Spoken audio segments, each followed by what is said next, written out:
요한복음 15장 참 포도나무 내 안에 거하라. 전체 구조 1부 1절에서 11절 참 포도나무와 가지 거함과 열매. 2부 12절에서 17절 서로 사랑하라. 종이 아니라 친구. 3부 18절에서 25절 세상의 미움. 4부 26절에서 27절 진리의 성령이 증언하시리라. 15장은 고별 강화 13장에서 17장 사이에 한가운데 있습니다. 14장 31절에서 일어나라 여기를 떠나자 하신 후 예수님은 계속 가르치십니다. 아마도 다락방에서 겟세마네로 가시는 길에 말씀하신 것 같습니다. 14장에서 떠나시는 예수님이 위로였다면 15장은 떠나신 후 제자들이 어떻게 그분과 연결되어 살지를 말씀하십니다. 그 핵심 단어는 거하다, 메노입니다. 이 단어가 15장에 10번 넘게 반복됩니다. 그리고 14장 23절에서 내 아버지와 아들이 신자 안에 거처를 삼으시겠다고 한 그 약속이 15장에서 내 안에 거하라 라는 부르심으로 펼쳐집니다. 참 포도나무 7번째 에고 에이미. 나는 참 포도나무요 내 아버지는 농부라. 이것이 요한복음의 7번째이자 마지막 에고에이미 나는 모모이다의 선언입니다.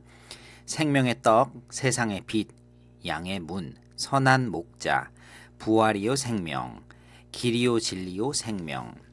그리고 이제 참 포도나무, 참, 알레티네 이라는 단어가 중요합니다. 왜 참 포도나무입니까? 구약에서 포도나무는 이스라엘의 상징이었습니다. 그러나 언제나 실패한 포도나무였습니다. 이사야서 5장에서 하나님은 좋은 포도나무를 심으셨으나 들포도를 맺었다고 한탄하십니다. 시편 80편, 에레미야 2장 21절에서도 마찬가지입니다. 이스라엘은 좋은 종자를 심겨졌으나 변질되었습니다. 하나님이 기대하신 열매를 맺지 못했습니다. 예수님은 자신이 참 포도나무라고 하십니다. 이스라엘이 실패한 그 자리에서 예수님은 하나님의 의도하신 참되고 신실하신 포도나무십니다. 그분은 참 이스라엘이십니다. 이제 하나님의 백성은 혈통으로 이스라엘 속에 속함으로써가 아니라 이 참 포도나무에 붙어 있음으로써 정의됩니다. 가지치기와 정결. 물은 내게 붙어 있어 열매를 맺지 아니하는 가지는 아버지께서 그것을 제거해 버리시고 무릇 열매를 맺는 가지는 더 열매를 맺게 하려 그것을 깨끗하게 하시느니라. 농부는 두 가지 일을 하십니다. 열매를 맺지 못하는 가지는 제거하고 열매 맺는 가지는 깨끗하게 가지치기 하십니다.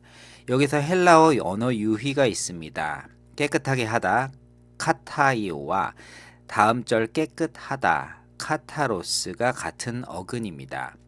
너희는 내가 일러준 말로 이미 깨끗하여 졌으니 이것은 13장 10절과 연결됩니다. 너희가 깨끗하나 다는 아니니라. 발을 씻길 때에 말씀하신 그 정결입니다. 제자들은 예수님의 말씀으로 이미 깨끗합니다. 가지치기는 형벌이 아니라 더 많은 열매를 위한 농부의 돌봄입니다. 고난과 연단이 신자를 더 풍성한 열매로 이끕니다. 내 안에 거하라. 15장 4절에서 5절. 내 안에 거하라. 나도 너희 안에 거하리라. 가지가 포도나무에 붙어 있지 아니하면 스스로 열매를 맺을 수 없음 같이 너희도 내 안에 있지 아니하면 그러하리라. 이것이 15장의 심장입니다. 가지는 스스로 열매를 맺을 수 없습니다. 포도나무에 붙어 있어야만 합니다. 열매는 가지의 노력의 산물이 아니라 나무에서 흘러나는 수액의 결과입니다. 나는 포도나무여 너희는 가지라. 그가 내 안에 내가 그 안에 거하면 사람이 열매를 많이 맺나니 나를 떠나서는 너희가 아무것도 할 수 없음이라. 나를 떠나서는 너희가 아무것도 할 수 없음이라. 이것은 절대적 의존의 선언입니다. 가지가 나무 없이 아무것도 할 수 없듯이 제자도 그리스도 없이 아무것도 할 수 없습니다. 여기에 복음의 순서가 가장 선명하게 드러납니다. 열매가 거함을 만드는 것이 아니라 거함이 열매를 만듭니다. 우리는 열매를 맺어서 그리스도께 붙어 있는 게 되는 것이 아닙니다. 그리스도께 붙어 있기에 열매가 흘러나옵니다. 거룩한 삶, 사랑, 섬김, 이 모든 것은 우리가 짜내는 성취가 아니라 그리스도 안에 거함으로써 자연스럽게 맺히는 열매들입니다. 사과나무가 사과를 맺으려고 애쓰지 않듯이 나무에 붙어 있으면 열매는 따라옵니다. 이것이 6장의 아무것도 스스로 내게 올 수 없다. 6장 44절. 그리고 곧 나올 너희가 나를 택한 것이 아니라 내가 너희를 택했다. 15장 16절과 한 흐름입니다. 처음부터 끝까지 은혜가 주도합니다. 거하지 않는 가지. 15장 6절. 사람이 내 안에 거하지 아니하면 가지처럼 밖에 버려져 마르나니 사람들이 그것을 모아다가 불에 던져 사르느니라. 거하지 않는 가지의 운명은 엄중합니다. 이것은 진정으로 붙어 있지 않는 자, 곧 유다와 같은 자에 대한 경고입니다. 13장 10절 다는 아니니라. 외적으로 가지처럼 보여도 참되게 거하지 않으면 열매가 없고 결국 마릅니다. 참된 거함과 거짓 연결이 열매로 드러납니다. 내 사랑 안에 거하라. 9절부터 11절. 아버지께서 나를 사랑하신 것 같이 나도 너희를 사랑하였으니 나의 사랑 안에 거하라. 거함은 추상적 연결이 아니라 사랑 안에 거하는 것입니다. 그리고 그 사랑의 사슬을 보십시오. 아버지가 아들을 사랑하시고 아들이 우리를 사랑하십니다. 우리는 그 사랑의 흐름 안에 거합니다. 내가 이것을 너희에게 이름은 내 기쁨이 너희 안에 있어 너희 기쁨을 충만하게 하려 함이라. 거함의 목적지는 부담이 아니라 기쁨입니다. 그리스도 안에 거하는 것은 무거운 의무가 아니라 충만한 기쁨입니다. 이것이 14장 27절의 평안과 함께 떠나시는 예수님이 남기신 선물입니다. 12절부터 17절 종이 아니라 친구. 가장 큰 사랑 12절에서 13절 내 계명은 곧 내가 너희를 사랑한 것 같이 너희도 서로 사랑하라 하는 이것이니라. 13장 34절에 새 계명이 다시 울립니다. 그리고 그 사랑의 척도가 정의됩니다. 사람이 친구를 위하여 자기 목숨을 버리면 이보다 더 큰 사랑이 없나니 가장 큰 사랑은 친구를 위해 목숨을 버리는 것입니다. 이것은 선한 목자가 양을 위해 목숨을 버린다는 10장 11절과 연결됩니다. 그리고 예수님은 곧 그것을 친히 행하실 것입니다. 내가 너희를 사랑한 것 같이 이 사랑은 십자가에서 목숨을 버리는 사랑입니다. 우리의 서로 사랑은 이 자기 희생적 사랑을 본받는 것입니다. 친구라 14절에서 15절 너희는 내가 명하는 대로 행하면 곧 나의 친구라. 이제부터 너희를 종이라 하지 아니하리니 너희를 친구라 하였노니 내가 내 아버지께로 들은 것을 다 너희에게 알게 하였음이라. 예수님의 제자들은 종이 아니라 친구라 부르십니다. 종은 주인이 하는 일을 알지 못하지만 친구는 그 마음을 압니다. 예수님은 아버지께 들은 모든 것을 제자들에게 알리셨습니다. 이것은 놀라운 친밀함입니다. 우주의 주님이 우리를 친구라 부르십니다. 그러나 이 친구됨은 동등함이 아닙니다. 그것은 여전히 그분의 주도로 주어진 관계입니다. 13장에 발을 씻기신 주님이 15장에서 친구라 부르시는 주님입니다. 그분의 낮아지심으로 우리를 높이십니다. 내가 너희를 택하였나니 16절 내가 너희를 택한 것이 너희가 나를 택한 것이 아니요 내가 너희를 택하여 세웠나니 이는 너희로 가서 열매를 맺고 또 너희 열매가 항상 있게 하여. 이것이 15장에서 은혜의 주도권을 가장 명확히 선언하는 구절입니다. 제자들이 예수님을 선택한 것이 아닙니다. 예수님이 그들을 선택하셨습니다. 이것은 1장의 첫 제자들과의 부르심에 연결됩니다. 시온이 오기 전에 예수님의 이름을 아셨고 나다나엘이 무화과 나무 아래에 있을 때 예수님이 보셨습니다. 그리고 선택의 목적은 열매입니다. 가서 열매를 맺게 하고, 선택은 특권이 아니라 사명을 위한 것입니다. 그러나 그 사명조차 거함에서 흘러나오는 열매입니다. 선택받음, 거함, 열매, 처음부터 끝까지 그분이 주도하십니다. 이것은 6장 아버지께서 주시는 자가 내게 온다. 10장 내 양은 내 음성을 듣는다. 그리고 15장 전체의 거함 신학과 완벽하게 일치합니다. 우리의 신앙은 우리의 결단으로 시작되지 않습니다. 그분의 선택, 그분의 부르심, 그분의 이끄심대로 시작됩니다. 18절에서 25절 세상의 미움, 세상이 너희를 미워하면 너희보다 먼저 나를 미워한 줄 알라. 15장은 갑자기 따뜻한 거함과 사랑에서 차가운 세상의 미움으로 전환됩니다. 그러나 이것은 단절이 아니라 현실주의입니다.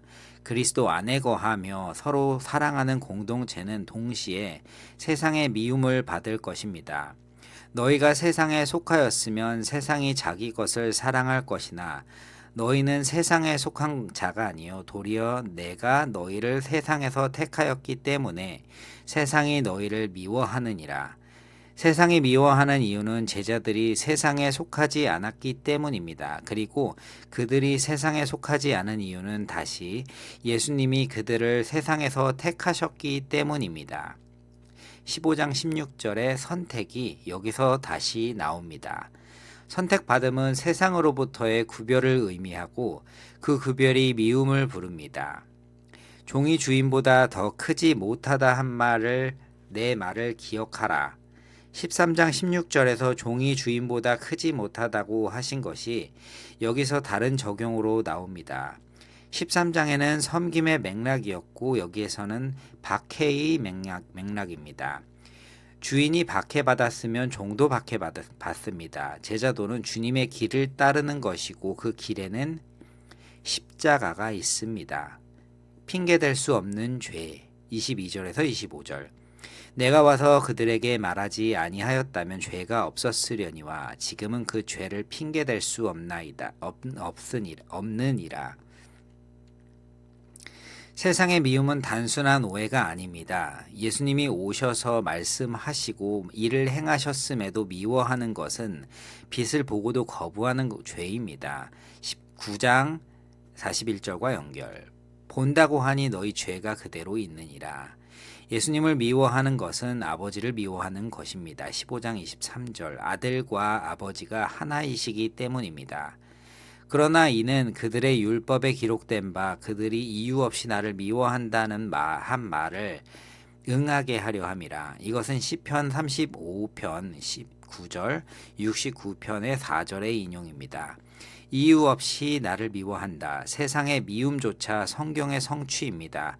그러나 동시에 그것은 이유 없는 미움입니다. 예수님은 미움을 받을 일을 하지 않으셨습니다. 사랑과 진리를 가져오셨을 뿐입니다. 그 미움의 비합리성이 어둠의 본질을 드러냅니다. 26절에서 27절 성령의 증언 내가 아버지께로부터 너희에게 보낼 보혜사 곧 아버지께서 나오시는 진리의 성령이 오실 때에 그가 나를 증언할 것이요. 14장에 이어 보혜사 성령이 대한 두 번째 약속입니다. 세상의 미움 한가운데서 성령이 오셔서 예수님을 증언하십니다. 그리고 너희도 처음부터 나와 함께 있었으므로 증언하느니라. 성령의 증언과 제자들의 증언이 함께 갑니다. 세상이 미워하는 그 한가운데서 성령의 힘입어 제자들은 예수님을 증언합니다. 박해는 증언을 멈추지 못하게 합니다. 오히려 박해는 증언을 멈추게 하지 못합니다. 오히려 성령의 임재 안에서 증언이 이어집니다. 15장 전체를 꿰뚫는 신학적 흐름 15장은 세 가지 관계를 그립니다. 그리스도와의 관계, 거함, 서로의 관계, 사랑, 세상과의 관계, 미움, 중심에는 거함이 있습니다. 예수님은 참 포도나무이시고 우리는 가지입니다.